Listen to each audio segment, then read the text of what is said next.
नमस्कार, मैं अनीक्षा उपाध्याय खुरमा टीवी के पहले टॉक शो में आप सभी का स्वागत करती हूं। आज के जो हमारे मेहमान हैं वह विकास मिश्रा जी हैं, जो जोश टॉक के स्पीकर रह चुके हैं और साथ ही 360 के फाउंडर हैं, जिन्होंने 500 रुपये से करोड़ों की कंपनी बना चुके हैं। आज उनसे मिलते हैं और उनसे उनकी जर्नी के बारे में जानते हैं। तो चलिए मिलते हैं हमारे आज के गेस्ट से, विकास जी से। Welcome Vikas ji. Thank you आपको, आपकी टीम को। और ग्रेजुअली मैं बताता हूँ कि काफ़ी टाइम से हम लोग सोच रहे थे ये टॉक शो रखने के लिए, बट कहीं ना कहीं हमारा कोऑर्डिनेशन नहीं हो पा रहा था। तो ग्रेजुअली आज हमने इसको इनिशिएट किया स्टार्ट करने के लिए। Correct. तो जैसे आपने बताया कि खुरमा टीवी, अगर मैं बात करता हूँ तो खुरमा टीवी से एक बहुत अच्छा इनिशिएटिव जो आपने लिया हुआ है, और आई थिंक सो ये इनिशिएटिव आपको बहुत इफेक्ट करेगा। और आपके जो भी ऑडियंस इस वीडियो को देखेंगे या जो भी यूथ वीडियो को देखेगा, उसको कहीं ना कहीं मोटिवेशन मिलेगा। आज मैं आपको बताता हूँ कि जैसे आपने एक इनिशिएटिव लिया, स्टार्ट किया अपना चैनल, आप लोगों को एक वीडियो सीरीज लेके आएंगे, आपका जो प्लान है। इसी तरह से क्या होता है कि आपको स्टार्ट करना जरूरी होता है। और मेरी जर्नी भी आपने ये देखी कि मैंने एक इनिशिएशन लिया हुआ है स्टार्ट करने के लिए। तो अगर मैं खुरमा की बात करता हूँ तो जी हाँ, मेरा गाँव है खुरमा, जो प्रयागराज में आता है। और ये बड़ा अच्छा, प्रयागराज अगर बात करते हैं तो बड़ा पावन 3 नदियों का मेल होता है वहाँ पे। अपने गाँव के बारे में आपको बताता हूँ। हमारा गाँव है मेजा में, खुरमा तिसेन करके इसको बोलते हैं।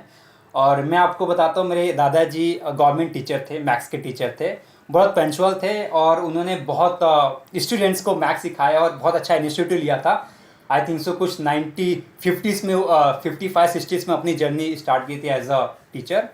और उन्होंने जो आज भी हमें स्टोरी पता है, दादाजी हमें जो बताते थे कि कैसे बच्चों को इनिशिएट करते पढ़ाने के लिए। मुझे यहाँ तक याद है, उन्होंने कुछ कहानियों में बताया कि गांव के बच्चों को यहाँ तक डराते थे, उनको बोलते थे स्कूल जाओ, उनके घर वालों को बताते थे घर जाने के। तो एजुकेशन में उन्हें एक अच्छा, लोगों को आसपास के जितने भी घर हैं या पास के घर हैं, लोगों को एजुकेशन में उन्हें काफ़ी सपोर्ट किया हुआ। और उसी एजुकेशन से आज कहीं ना कहीं हम भी एक बैकग्राउंड से आते हैं। फिर मेरे पापा अगर बात करें ओम प्रकाश मिश्रा जी, तो उन्होंने भी अपनी जो लाइफ की अगर जर्नी देखोगे उनकी आप, तो वो भी बहुत अच्छी जर्नी थी। उन्होंने जो स्ट्रगल हार्डवर्क किया और अच्छे आप करते अच्छे पोजीशन पे हैं, उनका खुद का ट्रांसपोर्टेशन बिजनेस है। तो ये सब जो चीज़ें मैं आपको इसलिए बताऊं क्योंकि मैं भी उसी बेस से आता हूं, ठीक है। तो मैंने सीखा अपने दादाजी से, अपने आसपास से, अपने पापा जी से, और वही चीज़ मैं आगे, आप बोलते हैं जनरेशन हेरिटेज जो होता है ना, मैं उसी का आगे लेके आप बोल सकते बढ़ा रहा हूँ। तो ये चीज़ें कहीं ना कहीं वहाँ से आ रही है। तो हमारी पैदाइशी तो प्रयागराज से हुई थी। जैसे आप बताए, खुरमा में हम लोग पैदा हुए थे। और बचपन तो हमारा बहुत गरीबी का आप बोल सकते हैं, उस जमाने के हिसाब से था, कच्चा घर था हमारा, ठीक है। और वहाँ पे हम लोग 2 भाई 2 बहन थे। और मुझे याद है कि 5-6 साल तक हम खुरमा में रहे। हमारा बचपन जो 5-6 साल का होता है, जॉइंट फैमिली में गया, दादा दादी के साथ, पेरेंट्स के साथ। तो हम लोग एक जॉइंट जो फैमिली में रहते हैं, एक उसमें संस्कार आपको सीखने को मिलता है, जो हम लोग वहाँ पे बेसिकली वो मिला हमें बचपन से ही, ठीक है। उसके बाद क्या हुआ कि मेरे फादर वापी आ गए गुजरात, और उन्होंने अपना खुद का ट्रांसपोर्ट बिजनेस स्टार्ट किया। 2-3 साल थोड़ा स्ट्रगल था। फिर उन्होंने हमें बुला लिया कि आप वहाँ पे आ जाइए। फिर हम लोग गुजरात गए। वहाँ पे हमने देखा, स्टार्टिंग में पापा बहुत छोटे से स्टार्ट किए थे, बिकॉज यूपी से गए थे तो कोई बेस नहीं था वहाँ पे, अपने आप स्ट्रगल करके स्टार्ट किया था। तो वहाँ पे हमने देखा कि छोटे से घर में 1 RK रूम में हम लोग गए थे। फिर 6 महीने 1 साल बाद हम 1 BHK रूम में चले गए। तो वहाँ से फिर कुछ मान लीजिए आपकी, मैंने थोड़ा बहुत हमने ट्यूशन्स पढ़ना शुरू किया। फिर वापस से हम 1 साल गांव आ गए। तो गांव में फिर मैंने अपनी पहली स्कूलिंग आप बात करोगे तो गांव में एक पेड़ के नीचे हमने पढ़ाई स्टार्ट की थी, ठीक है।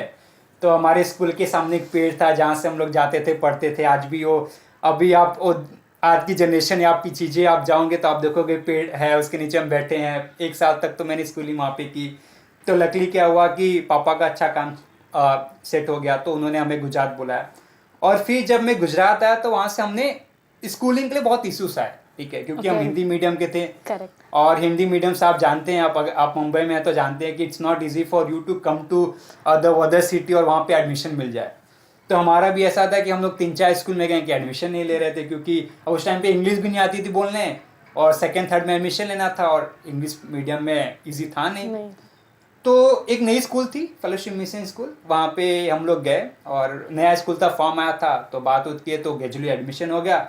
बट हम लोग को हिंदी भी नहीं बोलने आती थी, गांव की भाषा आती थी। हाँ। अब ये सब इश्यूज थे। तो सर ने बोला कि नहीं, आप 2-3 महीने आप सिर्फ एज ए स्कूल में सीखने के लिए आइए, ठीक है। तो हम 2-3 महीने, मैं और मेरे जो बड़े भाई थे, हम लोग जाके वहाँ पे सीखे। फिर मैं सेकंड से स्कूलिंग स्टार्ट किया प्रॉपर, आप बोल सकते हो। प्रॉपर मुंबई से, राइट? वापिस से सेकंड से मैंने स्कूलिंग स्टार्ट किया। और वहाँ पे सेकंड में गया तो स्टार्टिंग में थोड़ा सा एडजस्टमेंट में टाइम लगा, बट लकीली 1-2 साल बाद मैं, छोटी सिस्टर, बड़े भाई, हम लोग काफ़ी अच्छा स्कूल में किए। और हमारी 10th तक स्कूलिंग वहाँ पे हुई, ठीक है। वापी में काफ़ी अच्छा था स्कूल में। मैं भी head boy, basically house captain था, मेरे भाई भी हाउस कैप्टन थे, हम लोग अच्छा स्पोर्ट्स में एक्टिव थे हमेशा। बट एक चीज़ मैं अपनी जर्नी में बताता हूँ कि मेरे पापा बहुत पंक्चुअल थे, और उनका जो डेडिकेशन था पढ़ाई में, अगर बात करता हूँ तो बहुत, हमेशा उनको पढ़ाई को लेके बहुत कंसर्न थे। और हम लोग वो बच्चे हैं, आपको बताता हूँ, कि जो पापा आ गए तो घर में बैठ के किताब खोल के बैठ जाओ, ऐसे वाले। पढ़ना नहीं है, पढ़ना है, मतलब पापा को इतना डरते थे okay. कि हम लोग, पापा जैसे ही गाड़ी देखे पापा की आगे, स्कूटर आ गए, तो हम लोग अब फटाफट बुक खोल के बैठ जाते थे, टीवी भी बंद करके। पापा को, मतलब हम लोग थोड़ा डरते थे पापा से, okay. ये था। और अभी आप बात करो तो 90s और 2000 में तो सब डरते थे, ऐसे ही था। तो पापा ने बहुत सपोर्ट किया। ये सब चीज़ें आज समझ में आता है कि बहुत इंपॉर्टेंट थी, क्योंकि उनको एजुकेशन में हमेशा ही ये था कि हम पढ़ें, क्यों आगे उनको पता है कि फ्यूचर में एजुकेशन का अच्छा स्कोप है, तो हमेशा स्टडी के लिए बहुत कंसर्न थे। तो 10th तक मैंने स्कूलिंग फेलोशिप मिशन स्कूल से किया। उसके बाद क्या हुआ कि लाइफ में ना थोड़ा सा आपको कहीं ना कहीं, मैं आपको बताता हूँ एक बहुत इंटरेस्टिंग चीज़ पापा ने मेरे बताई थी, कि एक बार वो इलाहाबाद यूनिवर्सिटी में ग्रेजुएशन कर रहे थे, तो उन्होंने ना एक बुक पढ़ रहे थे, तो बुक में लिखा था कि रिटन बाय IIT नाम था, नेम लिखा था। तो उन्होंने अपने प्रोफेसर से पूछा कि IIT नाम क्या होता है, तो उन्होंने बताया कि अगर जो IIT में पढ़ता है तो नीचे IIT नाम लिखा जाता है, ठीक है। तो बाद में मुझे बताया कि मुझे वहाँ से IIT पता चला। तो उनको ये था कि मेरे 2 लड़के थे, जैसे मैं और मेरे बड़े भाई, तो उनको ये था कि कोई ना कोई मैं एक लड़का IIT में जाए और पढ़े, बेसिकली। तो मुझे, मेरे भाई भी एग्ज़ाम में तैयारी कर रहे थे, तो मुझे भी लगा नहीं, चलो ठीक है, करना चाहिए। तो 10th के बाद मैंने एंट्रेंस एग्ज़ाम दिया कोटा में, ठीक है, कोटा राजस्थान, जो IIT-JEE के लिए फेमस है। और मैं भी वहाँ पे गया, और मैं आपको बताऊँ बहुत इंटरेस्टिंग चीज़ था। जब मैं एंट्रेंस एग्ज़ाम देने गया, तो एंट्रेंस एग्ज़ाम जब मैं दे के आया, 2 जगह दिया था, वाइब्रेंट एकेडमी में भी था, दूसरा बंसल में दिया था। तो जब मैं वाइब्रेंट में जब एग्ज़ाम दे के आया, बाहर में मेस में खाना खा के खड़ा था अकेले, मैं सोच रहा सब लोग चले, मैं अकेले रहूँगा कैसे। एक 17 साल का लड़का, अगर आप अकेला उसको बोलोगे कि एक नई सिटी में रहना, तो कैसे एडजस्ट करेगा। तो बहुत डर था। फिर मैंने उस दिन सोचा, हो तो भी अच्छा, नहीं हो तो भी अच्छा, ठीक है, क्योंकि मेंटली 17 साल का लड़का अकेले रहने पर प्रीफर नहीं, वो भी नई सिटी में, नई जगह पे, जहाँ पे उसको कुछ पता नहीं। तो क्या हुआ कि लकली मेरे रिजल्ट आया, मैंने दोनों में बहुत अच्छे ग्रेजुएट्स, तो अच्छे मार्क्स आए थे दोनों इंस्टीट्यूट में मेरे। मैंने वाइब्रेंट में एडमिशन लिया, काफ़ी अच्छा था। फिर मैं वाइब्रेंट में जब गया, मैं आपको बताता हूँ बहुत इंटरेस्टिंग जर्नी थी। जब मैं पहले दिन मेरा क्लास था, तो वहाँ पे क्या हुआ कि जब मैं क्लास में गया, तो क्लास में आया, मैं रास्ते भूल गया अपने घर का। अब मैं 1 घंटे ढूंढ रहा था कहाँ है कहाँ नहीं, क्योंकि फर्स्ट टाइम आप वहाँ गए, और 2-3 दिन हुआ था। तो उसके बाद मुझे 1-2 घंटे घूमने के बाद मुझे पता चला मैं PG कैंप पे, ठीक है। तो कोटा में एक चीज़ बहुत सीखी हमने, मेहनत करना सीखा, ठीक है। ये जो मेहनत जो करते हैं ना, बेसिकली आप कितना अपने आप को ग्रूम करते हो, वहाँ से मुझे सीखने को मिला। हम लोग 6 आवर्स का कोचिंग इंस्टीट्यूट था मेरा, 6 घंटे कोचिंग में जाते थे, IIT की प्रिपरेशन मतलब वाइब्रेंट में, और 5 से 6 घंटे सेल्फ स्टडी करना था। तो आप मान लीजिए average 10 to 12 hours per day हम पढ़ते थे, ठीक है। और इतना आप नहीं करोगे तो आपके असाइनमेंट्स और ये चीज़ें रेगुलर नहीं हो पाएंगी। जी हाँ। तो 2 साल लाइफ के बहुत टफ थे। और हमारे में क्या होता था कि एवरी मंथ आपको एग्जाम देना होता था। आपका एग्जाम, जैसे आपने एग्जाम दिया तो आपके रिजल्ट्स आते थे, और जैसा रिजल्ट आपको वैसे क्लास शिफ्ट होती थी। जिसका टॉप 10 में आया, टॉप 100 में आया, उसको P1, टॉप 200 में P2, टॉप 3 P3, ऐसे क्लास डिवाइड होते थे। तो जो टॉपर्स है उनकी अलग क्लास थी, आपके मार्क्स के हिसाब से आपकी क्लासेस डिवाइड होती थी, ठीक है। तो वहाँ पे रिजल्ट आता पापा के पास, अब अच्छा आया तो ठीक है, नहीं तो सुनने को मिलता आप क्या कर रहे हो, ये कर रहे हो, इतना पैसा लग रहा है, ये लग रहा है। तो ग्रेजुअली जो मिडिल क्लास होता है यही होता है। तो वहाँ से भी चीज़ें बहुत स्ट्रगल थी, लेकिन 2 साल एफर्ट लगाया मैंने, सब कुछ लगा, और एंट्रेंस एग्जाम भी दिया। बट किस्मत बोले कुछ भी था, तो लकीली मेरा IIT में नहीं हुआ। बीच में एक चीज़ मैंने और एक्सप्लोर किया, NDA। मुझे NDA में आप मान करो कि जब मैं 11th में था, मुझे NDA पता चला, नेशनल डिफेंस एकेडमी, और मुझे बहुत इंटरेस्ट है कि मुझे NDA में जाना चाहिए। तो मैंने फिर क्या किया कि पहला एग्जाम मैंने 11th में दिया NDA का, और मेरा मैथ्स की वजह से रह गया था। मैं 12th में वापस NDA का दिया। मैं 12th में इतना कॉन्फिडेंस था कि मेरा हो जाना चाहिए था। मतलब ये 600 का पेपर होता है, कुछ आपका कट ऑफ होता है, आई थिंक सो उस टाइम जो था 400 समथिंग था। वहाँ पे एडमिशन लेने के लिए वो एग्जाम देना होता है, NDA नेशनल डिफेंस एकेडमी, आपको रिटर्न पहले देना पड़ता है। तो मैंने जब एग्ज़ाम दिया तो मेरा सेकेंड बार था कि हो जाना चाहिए था, बट लकली नहीं आया। आई वॉज वेरी, मुझे बहुत धक्का लगा, आप बोल सकते हो बहुत डिसअपॉइंट था, क्योंकि एनडीए में मैं चाहता था जाने के लिए। तो जैसे आप रिटर्न क्लियर करते हो, आपके पास फिर इंटरव्यू देना होता है, फिर आप उसमें एज अ लेफ्टिनेंट ज्वाइन करते हो, लेफ्टिनेंट एज अ आर्मी में, या आप बेसिकली ज्वाइन कर सकते हो इसमें, नेवी में ज्वाइन कर सकते हो, एयरफोर्स में। बट पूरे इंडिया में सिर्फ 490 सीट होती थी उसके लिए। मतलब आप मान लो approx 10 to 12 lakhs people apply करते थे और 490-500 सीट्स होती थी। टफ था, बट मुझे लगता था कि हाँ मैं रिटर्न तो निकलना चाहिए था, वो नहीं निकला। मैंने काफ़ी एंट्रेंस एग्जाम दिए, और मैंने एक चीज़ एंट्रेंस एग्जाम से ये देखा कि जो मैंने अपने आप को जो मैं प्रेजेंट करता हूँ, मैं टॉप 10 में हमेशा रहा हूँ, ठीक है। जो भी मैंने एग्जाम दिया, मैं रिजल्ट टॉप 10 में था। तो मुझे वहाँ से ये पता चला कि मेरी वैल्यू जो है मैं जानता हूँ, ठीक है। टॉप 10 अगर मेरे बैच के जो लड़के निकलते हैं, टॉप 10 में मैं हूँ, 10% में, राइट। अगर 1 लाख ने दिया तो 10,000 के अंदर रैंक होता था मेरा। जी हाँ, तो top you can say 10% is something that I am there. तो मुझे अपनी वैल्यू समझ में आ गई क्या क्या नहीं। तो लकीली मैंने ड्रॉप आउट नहीं लिया। अब क्या होते हैं, बहुत से लोग जब 12th पास आउट कर लेते हैं, आईटी में नहीं होता तो 1 साल का ड्रॉप आउट लेते हैं और फिर ट्राई करते हैं तैयारी करके। जी हाँ, तो मुझे लगा नहीं, टाइम मतलब नहीं है, और आगे लाइफ में बहुत सी चीज़ें हैं, ठीक है। सोचने के बाद फिर मैंने इंजीनियरिंग में जाके एडमिशन ले लिया अम्बाला में, और जो इंजीनियरिंग मैंने स्टार्ट की इलेक्ट्रॉनिक कम्युनिकेशन इंजीनियरिंग, ठीक है। तो इलेक्ट्रॉनिक कम्युनिकेशन इंजीनियरिंग, और वहाँ से फर्स्ट ईयर तो हमने हॉस्टल में बिताया, बड़े मज़े किए हमने, हॉस्टल्स में थे, फ्रेंड्स, घूमना टहलना। कॉलेज के फर्स्ट ईयर होता है कि नया नया कुछ हो, कोटा में आप 2 साल मेहनत करके गए हो, और वैसे भी हम लोग कोटा में मेहनत इतना किए थे कि हमें कॉलेज बहुत लाइट ले रहे थे, ठीक है। तो फर्स्ट ईयर तो बड़े इन्जॉय किया हमने। अब जब सेकेंड ईयर आया, तो सेकेंड ईयर में जब हमारा चालू हुआ, ठीक है, तो हमारी स्पेशलाइजेशन ब्रांच हो जाती है कि आप अपने इलेक्ट्रॉनिक्स के स्पेशलाइजेशन ब्रांच में जाएंगे। अब सेकेंड ईयर जैसे खत्म हुआ तो हमें इंटर्नशिप करनी थी, ठीक है। तो इंटर्नशिप में हमारे पास ऐसा हुआ कि कॉलेज वाले ने बोला कि आप इंटर्नशिप ढूंढना शुरू करो। तो सब लोगों ने अप्लाई किया। तो हमारे सर ने इंटर्नशाला करके एक वेबसाइट बताई थी, आप उसमें जाइए, आपको इंटर्नशिप अपॉर्चुनिटी मिल जाएगी।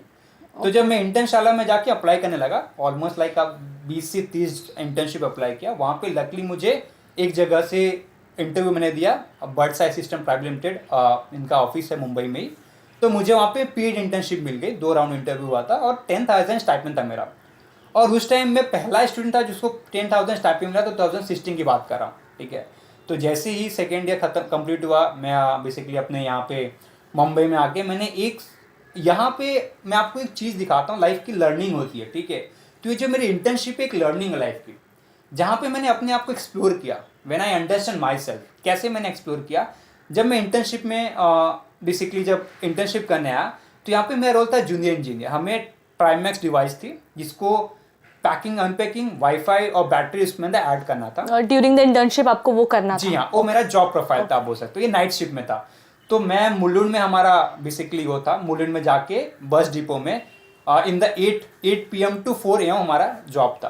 तो इट वेंट ऑलमोस्ट एक वीक का हमारा गया, और एक वीक में हमने काफ़ी कुछ प्रॉब्लम्स भी आए, काफ़ी कुछ हमने अच्छे परफॉर्मेंस भी दिए। तब जो भी प्रॉब्लम डिवाइस में आने लगी, फिर मुझे हेड ऑफिस में बुलाया गया, जो कि हमारा विले पार्ले में है। तो I was sitting with HR head, technical head, CO भी होते थे, उनके साथ बैठ के मैं उस प्रॉब्लम्स को रिजॉल्व करता था कि जो भी इनको इश्यूज आ रहे हैं, जो भी प्रॉब्लम्स आ रहे हैं, कैसे रिजॉल्व कर सकते हैं। और ग्रेजुअली 3 से 4 दिन में हमने काफ़ी रिजॉल्व कर दिया। और वहाँ से मुझे समझ आया कि मेरे पास बहुत अच्छी कुछ स्किल्स है, टेक्निकल स्किल्स है, प्रॉब्लम सॉल्विंग स्किल्स है, ठीक है, इनोवेटिव स्किल्स है। और दूसरा मैं देखा कि I am a very hard working person, because अगर 10 से 12 घंटे में नाइट शिफ्ट कर रहा हूँ, 3-4 घंटे ऑफिस दे रहा हूँ, तो मैं 15-16 जब जॉब कर रहा हूँ, तो ये सब क्वालिटीज़ मुझे समझ में आएगी मेरे बारे में। एंड उसके बाद मैंने वहाँ पे रिपोर्ट बनाया, मेरा परफॉर्मेंस बहुत अच्छा था। देन मैंने इंटरव्यूज़ भी लिए, वहाँ पे ट्रेन किया। और आपको लकीली एक चीज़ बताता हूँ, वहाँ पे क्या बोलते थे HR कि गुजरात से एक सर आए हैं, वो मैं कॉलेज जाने वाला था, तो सिर्फ 3-4 दिन है, आप आके फटाफट ट्रेनिंग ले लीजिए, नहीं तो चले जाएंगे, तो आपकी ट्रेनिंग नहीं हो पाएगी।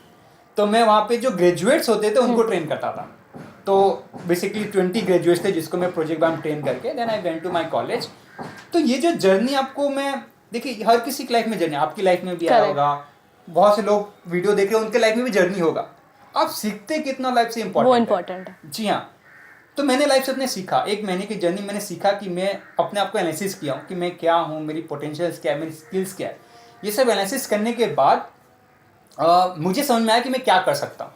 तब मुझे समझ में I am good as a entrepreneur. अब देखो, आपको पता है कि आप इस पर्टिकुलर फील्ड में अच्छे हो, ये अच्छे हो, लेकिन अब आपको कैसे करियर बनाना है, कैसे जाना है। आप समझो मैं आपको बात करता हूँ, आप सिंगिंग बहुत अच्छे हो, तो आपको रास्ता पता होना चाहिए। अब आपको ये पता है मेरा इंटरेस्ट पैशन क्या है, आप कैसे रास्ता ढूंढ के उसको आगे बढ़ोगे, वो मंजिल जो बोलते हैं रास्ता बनाना, फिर मंजिल तक जाना, हाँ। अब आपको वो पार्ट डिफाइन करना होता है खुद ही। तो उसके से मैंने वही किया। फिर उसके बाद मुझे लगा कि मैं इंटरप्रेन्योरशिप समथिंग मेरे लिए बहुत अच्छा है। कॉलेज में गए, 2-3 आइडिया डिस्कस किए, मैं कुछ इंटर्नशिप करता था और मैंने 1-2 आइडियाज़ पे काम भी किए, एग्जीक्यूट भी किया और अच्छा रिजल्ट आया। फिर कहीं ना कहीं देखिए मैं बिजनेसमैन हूँ, ठीक है, अगर आप बात करो कि मेरा हेरिटेज बिजनेसमैन है, जहाँ से अगर मैं बात करता हूँ कि मैंने अपने फादर को हमेशा देखा बिजनेस करते हुए, तो खून में वो चीज़ें आ जाती वही आती है। हाँ correct. तो उसके लिए बिजनेस एक आसान लगता है। तो सेम हुआ कि अब मुझे पता चल गया कि ये डिजिटल मार्केटिंग, मुझे कुछ इंटर्नशिप के दौरान पता चला डिजिटल मार्केटिंग के बारे में। ड्यूरिंग दैट इंटर्नशिप की मुझे डिजिटल मार्केटिंग समथिंग कुछ करना है। जी हाँ, जैसे मैं एक ऑनलाइन इंटर्नशिप करता था, तो मुझे पता चला कि ऑनलाइन कैसे प्रमोशन कर रहे हैं, कैसे लीड्स आ रही है, कैसे फॉलोअप कर रहे हैं। मैं कॉल्स करता था, वहाँ पे कोल्ड कॉलिंग करके, टेक्निकल कोर्स था, लोगों को, स्टूडेंट्स को बुलाना कि आप कोर्स में ज्वाइन कर लो। तब वहाँ से पता चला कि डिजिटल मार्केटिंग के थ्रू ये सब प्रोसेस हो रहा है, ठीक है। Okay. और फिर मैंने स्टार्ट कर दिया सीखना, बेसिकली किससे, आपका यूट्यूब से, ब्लॉग से, और एक लिमिटेड लर्निंग मेरे पास आ गया। आप बोल नहीं सकते कंपनी का ऑनर, बट हाँ लिमिटेड लर्निंग। और सबसे इंटरेस्टिंग बताऊं, मुझे लगता था कि डिजिटल मार्केटिंग, फिर मैंने सोचा कि मैंने मार्केट में अपॉर्चुनिटी देखी। इंटर्नशाला में बहुत सारे लोग डालते थे कि we want someone for social media, we want someone for SEO, we want someone for website design. तो मुझे लगा मार्केट में डिमांड है इसकी, ठीक है, एवरीवन, जब लोगों को एम्प्लॉय चाहिए तो मैंने सोचा क्यों नहीं हम एजेंसी बना के लोगों को service they. At that time मुझे लगता है कुछ मैं नया कर रहा हूँ, लिटरली। मार्केट में बहुत एजेंसीज थी, लेकिन मुझे लगता है कुछ नया कर रहा हूँ, ठीक है।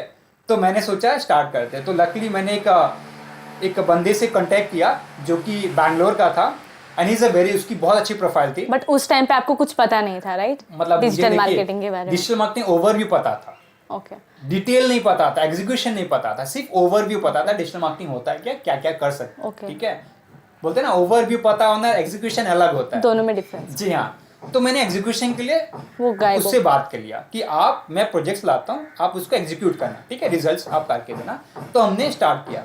अब बेसिकली अब प्लान हो गया, सब कुछ हो गया, अब क्लाइंट कैसे लाओ, स्टार्ट कैसे करो, जो बोलते हैं ना स्टार्ट करना बहुत इंपॉर्टेंट। अब देखो मेरे पास बिजनेस के लिए आइडिया था, मुझे लर्निंग भी, नॉलेज मिल गया, अब मुझे ये भी पता है हाउ मुझे क्या करना। अब स्टार्ट बहुत इंपॉर्टेंट होता है। जैसे मैं आप लोग से बात कर रहा हूँ, आप लोग पॉडकास्ट स्टार्ट कर रहे हो, तो आपने 1 महीने 45 दिन गए, समझे, टाइम निकालना। एग्जीक्यूशन जो होता है ना, बहुत इंपॉर्टेंट होता है। तो एग्जीक्यूशन एक इंपॉर्टेंट पॉइंट हो जाता है। तब मैं लकीली मैं ना एक वापी में गया था, तो वहाँ पे एक्सपो चल रहा था। एक्सपो में बहुत सारी कंपनियाँ आई थी, जहाँ पे वो अपने प्रोडक्ट को, सर्विसेज को शोकेस कर रहे थे। तो मैं उनके पास गया, मैं बेसिकली उनको बताने लगा कि how we can promote your business. तो पर्सनली मैं सबसे मिला कि मैं डिजिटल मार्केटिंग में आपको बिजनेस को कैसे प्रमोट कर सकते हैं, website, social media, SEO and all के थ्रू। उनको बहुत अच्छा लगा ग्रेजुअली।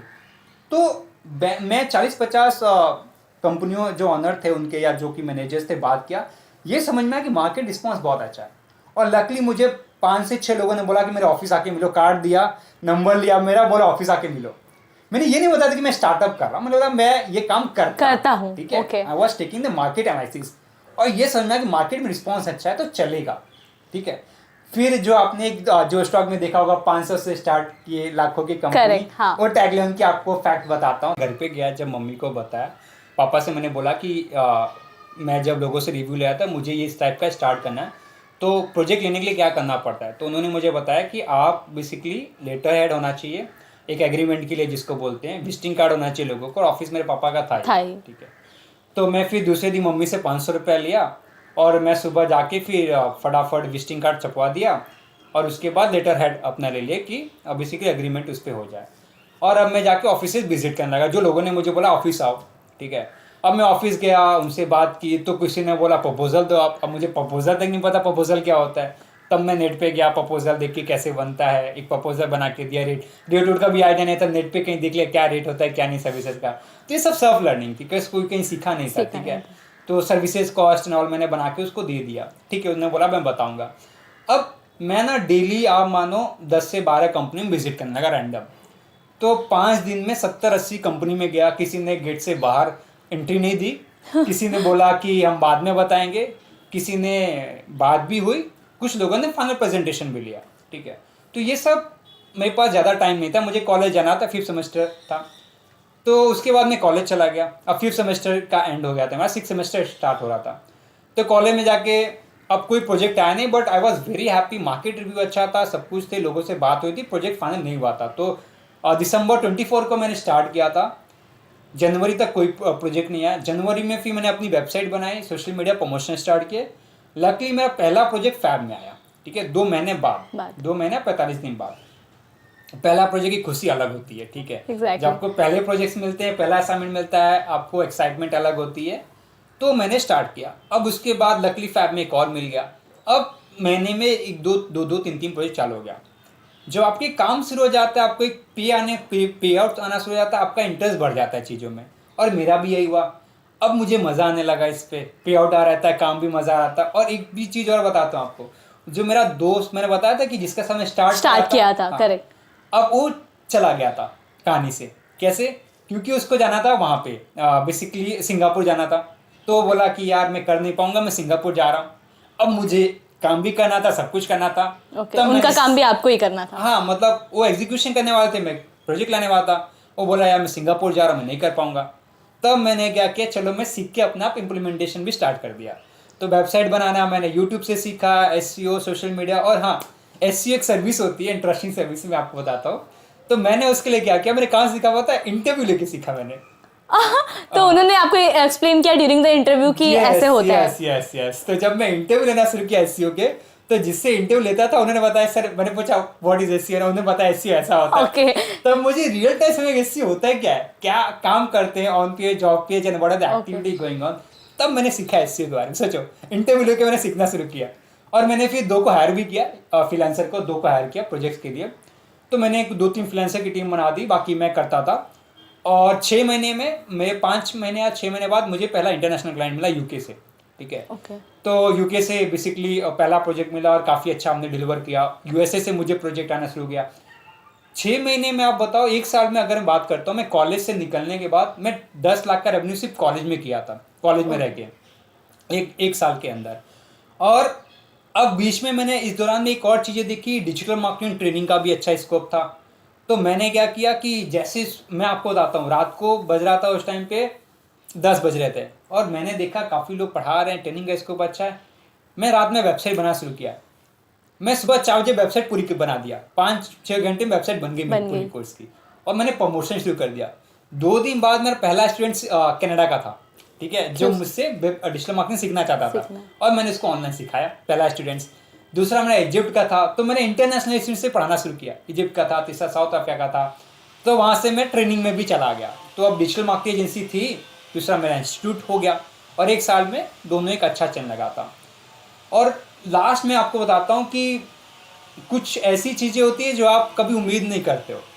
मैं गया था कॉलेज पढ़ने एज ए इंजीनियर, ठीक है, और मैं निकला, आपको बताता हूँ क्या लेके निकला हूँ। मैं वहाँ से एज अ ट्रेनर निकला हूँ। मैंने 3 महीने का कोर्स अपने बैचलर वाले को कराया था। जब फाइनल में मैं आया, हाँ, 8th सेमेस्टर में, तो मेरे कॉलेज ने रिक्वेस्ट किया कि विकास ट्रेन करिए, मेरे जो बैचमेट है, जो मेरे साथ पढ़ मैंने इनको डिजिटल मार्केटिंग 3 महीने कोर्स कराया 20 स्टूडेंट्स को। और वो कोर्स करने के बाद वही स्टूडेंट्स कॉलेज में जाके ट्रेनिंग कर रहे थे कॉलेज में। तो इसके लिए ये पहला ट्रेनर। दूसरा, मेरे पास एक जॉब ऑफर मेरे फ्रेंड ने ही दिया था बैंगलोर से, 7.2 लाख का। मेरा खुद का स्टार्टअप भी था। ये 2-3 मेरे पास चीज़ें अपने आप आई थी। तो मैं डिग्री के साथ 2-3 चीज़ें और निकल के वहाँ से लेके गया। और मैं आपको बताऊँ, जिस स्टूडेंट्स को मैंने ट्रेन, मतलब मेरे बैचमेट्स मैंने ट्रेन किया था, आज काफ़ी लोग उसमें से डिजिटल मार्केटिंग में प्रोफेशनल कर चुके हैं, या कर रहे हैं, डिजिटल मार्केटिंग में जॉब कर रहे हैं अच्छी पोजीशन पे। तो जो उन्होंने 4 साल में नहीं सीखा इंजीनियरिंग में, वो 3 महीने मैंने सिखा के उनको बेसिकली आज डिजिटल मार्केटिंग प्रोफेशनल बना रखे। तो अब ये इनिशिएटिव होता है कि आप कुछ करते हो, आपके आसपास जो लोग होते हैं उनको भी कुछ मोटिवेशन मिलता है और आगे बढ़ते हैं। तो ये कहीं ना कहीं मैंने अपनी लाइफ से कोरिलेट किया और मुझे मिला। आज वही दोस्त जब मैंने स्टार्ट किया था हंसते थे, क्या कर रहा है, ये कर रहा है, क्या कर लेगा, आज वही देखते हैं तो बोलते हैं बहुत अच्छा उन्होंने टाइम को यूटिलाइज किया। ठीक है।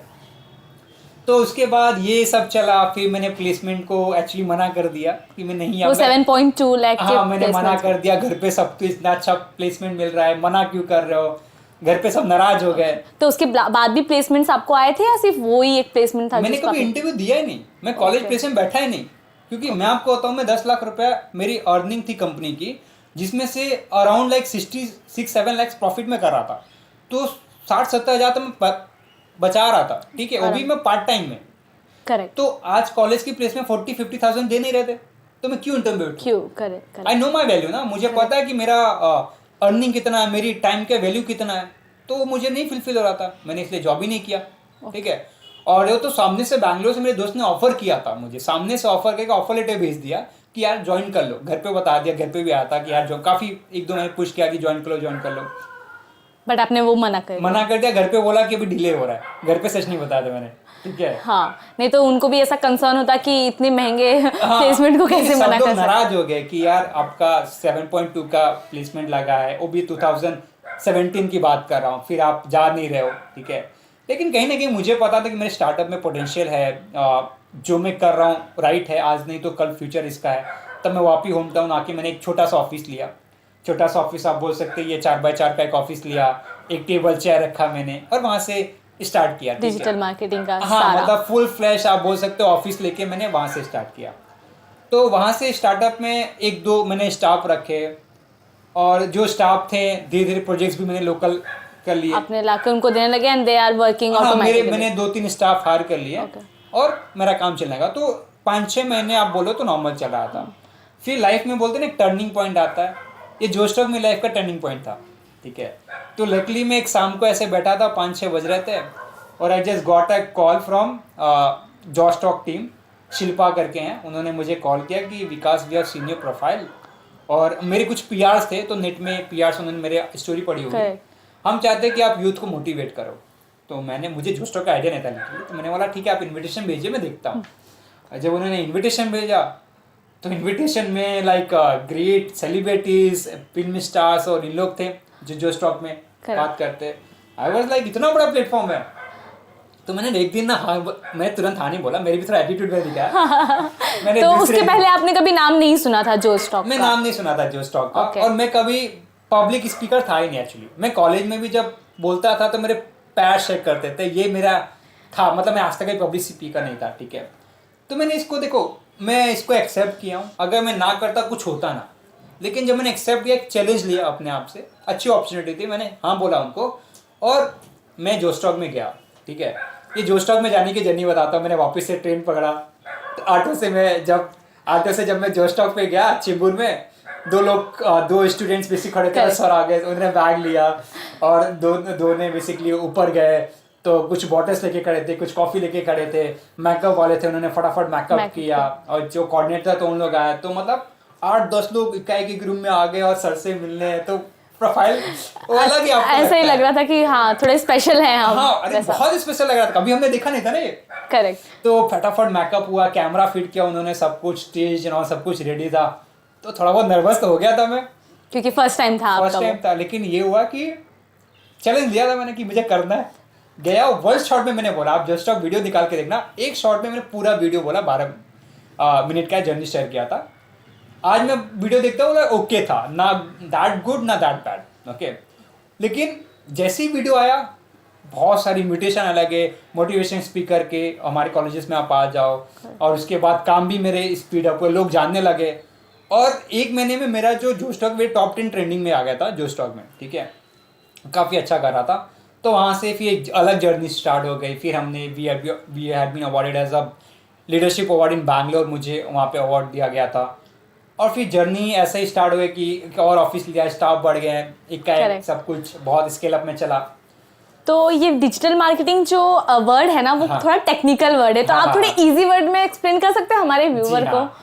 तो डिजिटल मार्केटिंग अगर मैं बात करता हूँ, ये कहीं ना कहीं आपके इंटरनेट से कोरिलेट है, ठीक है। आज जो मीडियम से हम बात कर सकते हैं, इंटरनेट मीडियम है। आज हमारे जो व्यूअर्स वीडियो देख रहे हैं, इंटरनेट के थ्रू देख रहे हैं, हम कनेक्ट टू इंटरनेट के थ्रू। तो जो इंटरनेट, अगर मैं आप बात करता हूँ इंटरनेट की, तो आप बेसिकली हम लोग, आप मे बी आप यूज़ किए कि नहीं, जब हम लोग 2016-17 में मोबाइल फर्स्ट मैंने लिया था, चला रहे थे, उस टाइम पे 2G था हमारा। 2G में हम लोग पता है कितने का रिचार्ज करते हैं, 200 रुपए का रिचार्ज करते थे, हार्डली हमें 1 GB 1 GB करेक्ट, वो भी हम बेचारे नेट चलाए और फिर बंद किया नेट चलाया बंद कर दिया, मतलब हमको 1 GB पूरे महीने चलाना है। ठीक है, ये 2G में हालत थी। फिर 3G आ गया। अब 3G में हमारी हालत थी कि चलो यार 2-3 GB हम कंज्यूम करने लगे थे, महीने में 2-3 GB पे चले गए, वहां पे भी पैसा देना पड़ता, लेकिन स्पीड थोड़ी और अच्छी हो गई। तो क्या हुआ कि फिर हमारे ये जियो रेजोल्यूशन लेके आया, बोलते हैं अंबानी जी ने कुछ हट के सोचा फ्री में कर देंगे, तो उन्होंने जियो मोबाइल लॉन्च किया फ्री में और डेटा फ्री दिया। जब डेटा फ्री हुआ तो सब लोगों ने इंटरनेट पे चले गए। और जहां लोग देखो, डिजिटल मार्केटिंग क्या है, इंटरनेट पे मार्केटिंग करते हो आप। मार्केटिंग का बेसिक फंडा क्या होता है कि आपको यूजर चाहिए, आपके यूजर जहां पे हैं आप मार्केटिंग वहां करोगे। तो मार्केटिंग एनी काइंड ऑफ हो सकता है, कोई भी मार्केटिंग कोई भी कंपनी, कोई भी प्रोडक्ट, कोई भी सर्विस को ऑनलाइन प्रमोट कर सकते, क्योंकि अब हर कोई ऑनलाइन बिजनेस कर रहा है। आपने मूवी के प्रमोशन देखे सिनेमा, बेसिकली मॉल में होते हैं मुंबई में, क्यों होते हैं, वहां पे क्राउड मिलता है, तो मुझे मेरा क्राउड ऑनलाइन मिलेगा, ठीक है। तो ऑफलाइन मार्केटिंग कम होकर ऑनलाइन चले गए। मैं एग्जांपल आपको बताता हूं, अगर ये पॉडकास्ट आज जो हम वीडियो बना रहे हैं, ये हम बना के अगर आप किसी को दे दोगे, 10 लोग देखेंगे, 20 लोग देखेंगे, आज इंटरनेट पे यूट्यूब पे लाखों लोग देख सकते हैं। तो आप बैठे बैठे लाखों मिलियन लोगों से कनेक्ट कर सकते हो, अपनी बातें बोल सकते हो। ये इंटरनेट का जमाना जब आ गया, डिजिटल मार्केटिंग में हम लोग ऑनलाइन उनके ब्रांड और सर्विसेज को प्रमोट करते हैं, ठीक है। इसमें बहुत सारी सर्विसेज होती है, जैसे वेबसाइट डिजाइन हो गया, सोशल मीडिया हो गया, एसईओ हो गया, परफॉर्मेंस मार्केटिंग जिसमें गूगल एड्स करते हैं, मेटा एड्स करते हैं, इन्फ्लुएंसर मार्केटिंग हो गया आपका, अगर पीआर हो गया, ब्रांड कोलैबोरेशन हो गया, तो जितनी भी ऑनलाइन एक्टिविटी देखते हो सब डिजिटल मार्केटिंग वाले करते हैं। ओके, तो you guys are working over there कि हाँ ये सारे कंप्लीटली। तो हमारे पास जो ब्रांड्स हैं, जो कंपनीज हैं, उनकी हम डिजिटली प्रमोट करते हैं, जिससे उनकी ब्रांड बिल्डिंग बनती है, उनको रेवेन्यू आता है। तो आपके क्लाइंट्स भी वैसे ही जुड़े हुए हैं जिनको मार्केटिंग करनी है उससे रिलेटेड? डेफिनेटली। तो हमारे क्लाइंट्स की अगर बात करता हूँ तो सब क्लाइंट्स के हम ऑनलाइन मार्केटिंग करते हैं। So we are the agency who provide the market digital marketing services. तो हम डिजिटल मार्केटिंग एजेंसी है। सो ये एडवर्टाइजिंग जो होते हैं ये भी आप लोग ही करते हो, तो एडवर्टाइजिंग कैसे वर्क होता है फिर? अच्छा, तो आप जो एड्स देखते हो ना, तो मैं आपको इसको बताता हूँ कि एड्स कैसे काम करते हैं। अगर मैं एड्स की आपको बात करता हूँ कि आपने अभी मोबाइल फोन चलाते हैं तो आपको जैसे ट्रू कॉलर पे एक आपको ऐड दिख जाता है, ठीक है, उसको बोलते हैं डिस्प्ले ऐड, ठीक है। अब मार्केटिंग में 2 टाइप का मार्केटिंग होता है, एक आप जाके कस्टमर को अपने बारे में बता रहे हो, दूसरा कस्टमर आपके पास आ रहा है, ठीक है। Inbound and outbound marketing, this are 2 type of marketing, inbound and outbound marketing. तो यहाँ पे दोनों हम करते हैं। आप जो आपने ऐड आपको पॉपअप करके दिखा रहे हैं, आप गेम खेल रहे हो, आपको ऐड दिखा रहे हैं, आपको यूट्यूब पे ऐड दिखा रहे हैं, ये जो आप ऐड दिखाया जाता है, that is a part of display campaign. Display ads क्या होता है कि हमने ऑडियंस को टारगेट किया। अब देखो, जो आपको ऐड दिख रहा है वो मुझे नहीं दिखेगा, मे बी मुझे कुछ और दिखेगा, आपके घर में आपके पेरेंट्स को कुछ और दिखे। क्यों? हम टारगेट ऑडियंस डिफाइन करते हैं कि हमारा ऐड किसको दिखे, क्योंकि मेरा कस्टमर वही है। आप समझो, मैं आपको मैं डिजिटल मार्केटिंग ट्रेनिंग अगर प्रोवाइड कर रहा हूँ, ठीक है, तो मेरे स्टूडेंट्स कौन होंगे? जो कि ग्रेजुएट्स हैं, जो कि 20 साल से लेके 25-30 साल तक होंगे, 30 एज, राइट। तो मैं जब एज ग्रुप इतने सिलेक्ट करूंगा, जो इस एज ग्रुप में आता है उसको मेरा ऐड दिखेगा, तो उनके ही डिस्प्ले में वो एड्स दिखेगा, उनको ही टारगेट होगा। उसके बाद मैं क्या कर रहा हूँ कि मेरा लोकेशन टारगेट कर रहा हूँ कि मेरा ऑफिस अंधेरी में है, तो मैं सिर्फ अंधेरी को ही टारगेट कर रहा हूँ, तो अंधेरी को ही ऐड दिखेगा। उसमें भी मैं क्या कर रहा हूँ कि जिसको डिजिटल में इंटरेस्ट है उसको दिखे, उसको ही दिखेगा। तो यहाँ पे टारगेटेड मार्केटिंग होती है। तो जो एड्स बनाते हैं इसका रिटर्न्स मिलता है हमें। और आपको मैं बताऊं, ये कंपनियां, हम लोग हमारे कुछ क्लाइंट्स है जिसको हम 40-50 लाख पर मंथ ऐड में स्पेंड करते हैं।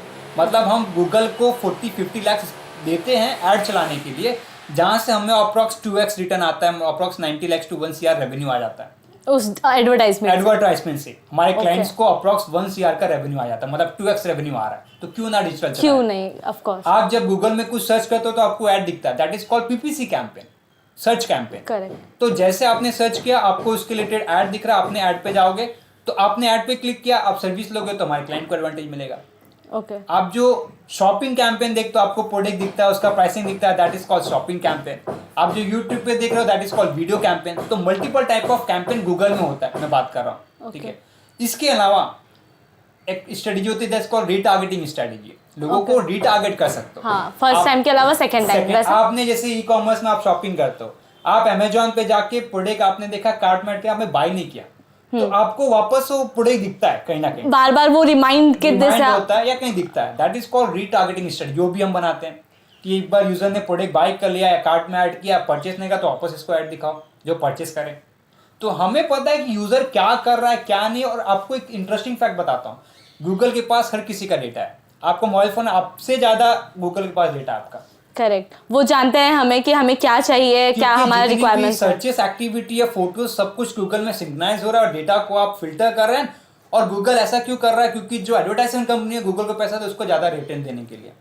ओके, क्योंकि उनका भी रेवेन्यू एक है। इनका रेवेन्यू ज्यादा है। ये गूगल का होगा। दूसरा मेटा एड्स चलता है। मेटा एड्स आपका क्या होगा कि जो एड्स फेसबुक इंस्टाग्राम में चल रहे हैं, आप जो स्पॉन्सर करके ऐड देखते हो ना, वो ऐड हम बनाते हैं। इसमें भी अलग टाइप ऑफ ऐड चलते हैं। वेबसाइट ट्रैफिक और लीड जनरेशन हो गया, आपका अवेयरनेस कैंपेन हो गया, ब्रांड अवेयरनेस कैंपेन हो गया। तो ऐसे जब हम एड्स बनाते हैं तो यूजर जब क्लिक करता है, वेबसाइट पे जाता है, शॉपिंग करता है, हमें रेवेन्यू आता है। तो ऐसा कह सकते हैं कि अगर आपके जो भी क्लाइंट्स हैं उनकी मार्केटिंग आप करते हो थ्रू द इंटरनेट, राइट? ये फैक्ट है। ओके, यही होता है, हम उनकी पूरी ऑनलाइन मार्केटिंग करते हैं। जैसे हमारे पास अभी हम ई कॉमर्स में काफी ब्रांड कर रहे हैं। ई कॉमर्स का डेली हमारे क्लाइंट्स के 7-8 ऑर्डर्स आते हैं। हम उनके ऐड चलाते हैं, एसईओ करते हैं, गूगल एड्स कर रहे हैं, हम लोग परफॉर्मेंस मार्केटिंग कर रहे हैं, वेबसाइट मेंटेन करते हैं, एसईओ कर रहे हैं। तो उसके थ्रू उनको रेवेन्यू जाता है। अब वाई वी आर, अभी आपने रिसेंटली आपने देखा होगा कि 2020 में हमें रिकॉग्नाइज किया top 10 digital marketing company in India, और हमें मैगजीन पब्लिश किया गया था, द हॉब्स मैगजीन। तो वहाँ पे क्यों किया गया? बिकॉज हम रिजल्ट ओरिएंटेड प्रोवाइड करते हैं। हमारा जो रिजल्ट है हम गारंटेड बोलते हैं। अगर क्लाइंट आया तो मैं उसको सीधा बोलूंगा आपका 3 महीने का, 6 महीने का, साल भर क्या जनरेगा, आपका प्रॉफिट जाओगे। तो हमारी स्ट्रेटेजी हम बहुत डिफाइन करते हैं। और आप मेरे एजुकेशन में देखोगे तो मैं as a engineer pass out हुआ। उसके बाद मैंने IIM नागपुर से डिजिटल स्ट्रेटेजी मार्केटिंग एनालिटिक्स में कोर्स किया हुआ है, 1 साल का पीजी किया हुआ है, ठीक है, PGP। तो वहाँ से फिर मैंने 1 साल भर का एक्सपीरियंस लिया। और एक चीज़ अब एंटरप्रेन्योर जर्नी के बारे में बताता हूँ। लाइफ में सबको बोलता है सक्सेस दिख रहा है, आज मेरे पास कार है, घर है, मैंने सब कुछ लिया हुआ है, सबको दिख रहा है। कभी भी ना, एक चीज़ आपको बताता हूँ जो आपको हमेशा याद रहेगी, आज जो लोग देख रहे हैं, पैसे के पीछे मत भागना। लाइफ में सक्सेस होना अपने काम के पीछे भागना। आप जितनी शिद्दत से अपना काम करोगे उतनी शिद्दत से आपको अपना उसका रिजल्ट मिलेगा। ऑफ कोर्स, ये चीज मैंने देखा है। कभी भी लोग क्या करते हैं, आजकल के जो लड़के हैं बेसिकली, अरे हम इतना पैसा कमाने के लिए जॉब करते हैं। ये गलत है। क्यों? उनको क्या चाहिए? उनको पैसा चाहिए, और नहीं मिलेगा तो काम नहीं करेंगे, डिसअपॉइंट होते हैं। और जब पैशन को आप अपना बिजनेस बना लोगे ना, आपको ग्रो करने से कोई नहीं रुकेगा। डिजिटल मार्केटिंग में पैशन है। मुझे कोई बोले काम में कर रहा हूँ लेकिन पैसे भी आ रहे, दैट्स द मेन एडवांटेज, ठीक है। Correct. आज मैं एग्जांपल बात करता हूँ। आपने तेंदुलकर को, सचिन तेंदुलकर को जानते हैं, ठीक है। अगर सचिन सिंगर बनता तो क्या करता? शायद नहीं कर पाते, बिकॉज उनको सिंगिंग में इंटरेस्ट नहीं है, ठीक है। एट द एज ऑफ उन्होंने बहुत छोटे एज में क्रिकेट खेलना शुरू किया था। आज उनका पैशन था, और अगर उन्होंने पैशन को फॉलो किया, आज एक टाइम पे he is the one of the great cricketer, ठीक है। तो आप अपने पैशन को फॉलो करो। पैसा तो सेकेंडरी है। जब आप काम करते हो, ठीक है, तो आपको जितना काम डेडिकेटेड करोगे आपको उतना उसका आउटकम मिलेगा। एक बोला कर्म करो, फल की चिंता क्यों करते हो? नहीं करनी चाहिए। तो जब आप कर्म अच्छा करोगे, अपना काम अच्छे से करोगे, तो अल्टीमेटली आपका जो ग्रोथ है in term of financially, in of growth, वो अपने आप होता रहेगा, ठीक है। तो मुझे ये लगता है कि अपने कर्म पर फोकस करो, फल तो इतना मिलेगा कि आप उम्मीद नहीं कर सकते। मैं आपको अपनी बात बताता हूँ। एज अ कॉलेज स्टार्टअप मैंने कभी नहीं सोचा था कि लाइफ में इतना कुछ मिलेगा। जब मैंने स्टार्ट किया, ये नहीं सोचा इतना अर्न करूंगा, इतना नहीं। मुझे सिर्फ था कि मुझे स्टार्ट करना है, अपने आप को इम्प्रूव करना है, सर्विस बेटर देनी है। और आज इतना कुछ मिला कि जो मैं उम्मीद नहीं कर सकता, उम्मीद से ज़्यादा मिला, ठीक है। तो कहीं ना कहीं आप कर्म करते जाओ। अब मुझे एक विज़न है, ठीक है। पहले मैंने कभी नहीं सोचा ये इतना ग्रोथ करें, क्या करेंगे। अब मेरे पास एक विजन है, 2 साल 5 साल का मेरे पास प्लान है, एंड आई नो कि where I have to go, ठीक है। तो कभी कभी हमें क्या होता है कि एज अ एंटरप्रेन्योर बहुत सी इश्यूज आते हैं हर चीज़ में। स्टाफ्स हैं, फाइनेंशियल है, क्लाइंट्स हैं, लीगल है, बहुत सी तकलीफ होती है। लेकिन एक चीज़ समझता हूँ मैं, मेरा काम अगर मैं फोकस हूँ ना, तो लाइफ में कोई भी चीज़ आए, मुझे काम अगर प्रॉपर है तो हर चीज़ टिकल हो जाएगी। करेक्ट। तो ये इंपॉर्टेंट है। Work is more important than anything else. Yes, correct. तो इतने अचीवमेंट के बाद तो आपको क्या लगता है कि अभी आप खुरमा गांव से आए हो तो वो पीछे रह गया है, या वो अभी भी आपके साथ है, या आप कनेक्टेड हो? वैसा ऐसा कुछ नहीं होता। देखिए, अगर आप बात करें कि कनेक्टेड की, एक सक्सेस किसी को बदलता नहीं है, ठीक है। अगर मैं बात करता हूँ कि मैं बहुत सक्सेसफुल हो गया, हम अपनी जहाँ से हम आए हैं, जहाँ हमारा एग्जिस्टेंट है, उसको बोले, ये तो गलत बात है, ठीक है। अगर मैं आपको बताता हूँ कि मैं तो अभी ज़्यादा एज नहीं है, सीख रहा हूँ लाइफ में, लेकिन आज भी जितने बड़े एंटरप्रेन्योर्स है, जितने बड़े बिजनेसमैन हैं, उनके साथ बैठता हूँ, हर एक अच्छा इंसान ग्रो करता है। जितने मैंने बड़े बड़े बिजनेसमैन देखे, डेडिकेटेड देखे, काम करते हैं, वो लोगों से कनेक्टेड है, ग्रो करेंगे, और उनके साथ आप बैठोगे तो आपको लगेगा नहीं कि हाँ ये सच में इतना बड़ा इंसान है। तो मैंने एक चीज़ देखी, सक्सेस क्या होता है, एक समुंदर है, ठीक है। कभी कभी क्या होता है कि आपने देखा बहुत लोग सक्सेस होते हैं लेकिन गिरते भी बहुत जल्दी है। बहुत जल्दी है। सक्सेस को अडॉप्ट करना बहुत इंपॉर्टेंट है। मैं अपने आप को ये समझता हूँ कि आप वो सागर बनो, आप वो सागर की लहर बन जाओ कि जितनी भी चीजें अडॉप्ट करते जाओ आपको पता ना चले किसी को कि आप उस तरह से कर रहे हो। तो सक्सेस को हजम करना भी जो बोलते हैं ना, बहुत बड़ी चीज है। और जो कर गया वो सक्सेस हुआ, आगे बढ़ेगा। अगर जो नहीं कर पाया वो फेल भी हो जाएगा। तो ये चीजें होती हैं। हमारे खुरमा गांव के जो व्यूअर्स हैं और जो हमारे युवा हैं स्पेशली, तो उनको आप क्या सजेशन दे सकते हो आपके करियर से रिलेटेड? डेफिनेटली देखिए, आपने बहुत अच्छा क्वेश्चन मुझसे किया हुआ, क्योंकि मैं भी गांव में जाता हूं तो काफी आजकल के जो लड़के हैं 17, 18, 20 साल के, they are into phone only. Phone तो छोड़ो आप, फोन नहीं, मतलब वो चौराहे पे बैठ के गाड़ी लेके घूमना और अपने आप को प्रेजेंट अलग करना, ठीक है। आजकल तो मैं ये भी देख रहा हूँ कहीं ना कहीं इन्वॉल्व हो जा रहे हैं other kind of activities, crimes and all, ठीक है। अब मुझे समझ में नहीं आता कि यार आपकी 18-20 साल की एज है, आप ये सब करके क्या हासिल करोगे? आपको ये सोचना है कि मेरा लाइफ क्या जा रहा है, ठीक है, मैं कहाँ जा रहा हूँ। तो एक चीज है कि कहीं ना कहीं उनको डायरेक्शन नहीं मिल रहा है, हाँ, या उनकी संगत ही गलत है। आप जिस माहौल में रहते हो, आपकी जो संगत मिलती है आपको, उसके हिसाब से प्रगति होती है आपकी जो होता है। तो उनको सबसे पहले ये हो कि लाइफ का एम क्या है, ठीक है, उन्हें खुद रियलाइजेशन हो इस बात का। रियलाइजेशन इंपॉर्टेंट है, क्योंकि देखिए मैं सबसे ज्यादा मैं यूपी में, मैं इसलिए थोड़ा सा, मैं आप बोलेंगे ऐसा नहीं, यूपी की बात नहीं कर रहा, मुझे जो लगता है बेसिकली सबसे ज्यादा कि अगर ग्रेजुएशन कर लिया तो भैया सरकारी नौकरी की तैयारी करेंगे। कितने लोग अपना टाइम वेस्ट कर दिए। और आप एक रेशो निकाल लेना, हमारे गांव की रेशो निकालो, कितने लोग सक्सेसफुल हुए। अगर 110 लोग तैयारी करते, 1 या 2 रिजल्ट आते हैं। बाकी क्या हो रहा है, अपन 10 साल से तैयारी कर रहे हैं, उसके नाम पे अपनी लाइफ का जो लर्निंग फेस है, जो आप बोल सकते हो 20 से लेके 30 तक लर्निंग टाइम है, वो गवा देते हैं वो एग्जाम्स निकालने में। और एग्जाम तो आप 50% ही तैयारी कर रहे हैं, 50% सिर्फ टाइम पास करें एग्जाम के नाम पे, कि भैया हम तो तैयारी कर रहे हैं, घर से पैसे तैयारी कर रहे हैं, लेकिन वो नहीं कर पाते। तो क्या होता है, और डिग्री हमारे इधर कभी स्किल्स पे फोकस नहीं किया गया, ठीक है। हम क्या होते हैं, डिग्री ले लेंगे भैया, BA MA ले लिए, B.Ed कर लिए, लेकिन उसका कोई मतलब नहीं है। मैं लिटरली आपको बताऊं, एक रिज्यूमे में देख रहा था, मेरे पास जॉब के लिए आता, वो लड़की इलाहाबाद यूनिवर्सिटी से डॉक्टरेट की थी, ठीक है, आज SCO में 15,000 का जॉब कर रही है। तो ये डिग्री का क्या वैल्यू है? कोई वैल्यू नहीं। तो डिग्री लेना, मैं ऐसा नहीं कि खराब है, आप डिग्री लो, लेकिन उसका आप इंपॉर्टेंस कहाँ पे यूज करो तो समझो। आप पढ़ाई के नाम पे पढ़ाई कर रहे हो, आपको ये नहीं पता पढ़ाई का आउटकम क्या है, आप इस फील्ड में क्या नॉलेज लोगे, कहाँ पे जॉब करोगे।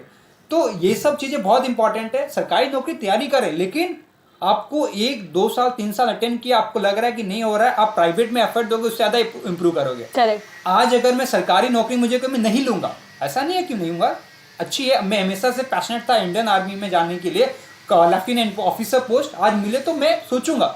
लेकिन अगर आप अर्निंग की बात करो तो I am earning more better than this. और मैंने, आप भी प्राइवेट में जॉब करते हो, एक्सपीरियंस के हिसाब से आपकी सैलरी बढ़ती है। Correct. आप जो 4 से 5 साल बाद टाइम, 4-5 साल टाइम जो दे रहे हो सरकारी नौकरी में, इसके में अगर आप प्राइवेट में जाओगे 4-5 साल बाद इतना अब मेहनत करोगे तो आपको उससे ज्यादा इनकम मिलेगी, ठीक है। Correct. और ऐसा नहीं, जॉब इनसिक्योरिटी भी नहीं है। अगर कोई बोलता है जॉब इनसिक्योरिटी नहीं है, आप जॉब में मेहनत करो, जहां पे मेहनत करोगे आपसे 2 से 4 प्रोग्रेस होगी, आपका आउटपुट दिखेगा। पूरी लाइफ में अगर आपको आगे बढ़ना, आपको मेहनत करनी पड़ेगी, ना किस्मत ना कुछ, और आपको इनिशिएटिव लेना पड़ता है। ऐसा नहीं कि आपके पेरेंट्स कुछ करेंगे या आपने, लोग बोलते मेरे पापा ने तो पढ़ाया नहीं, ये किया नहीं, ये सब गलत है, खुद से ही करना पड़ेगा। एक्सक्यूज जो देता है ना, उसने लाइफ में कुछ नहीं किया। आप अकेले हो अपनी लाइफ में, इतना मानो हर चीज आपको करनी आनी चाहिए। एंड ऑफ द डे आप काम करोगे, पर्सनल लाइफ, प्रोफेशनल, हर चीज आपको मैनेज करके ले आना चाहिए। आई थिंक सो ये है, और तो हमने काफी कुछ डिस्कस कर लिया। एग्जैक्टली, बहुत अच्छा लगा आपकी जर्नी के बारे में, इस डिजिटल मार्केटिंग को मेनली जानने में, और युवा को ये बताने में कि उनको क्या रियलाइजेशन होना चाहिए। बहुत अच्छा लगा आपसे बात करके। और आज का पॉडकास्ट यहीं पे खत्म होता है। मैं नेक्स्ट पॉडकास्ट में किसी न्यू गेस्ट के साथ मिलूंगी। Thank you.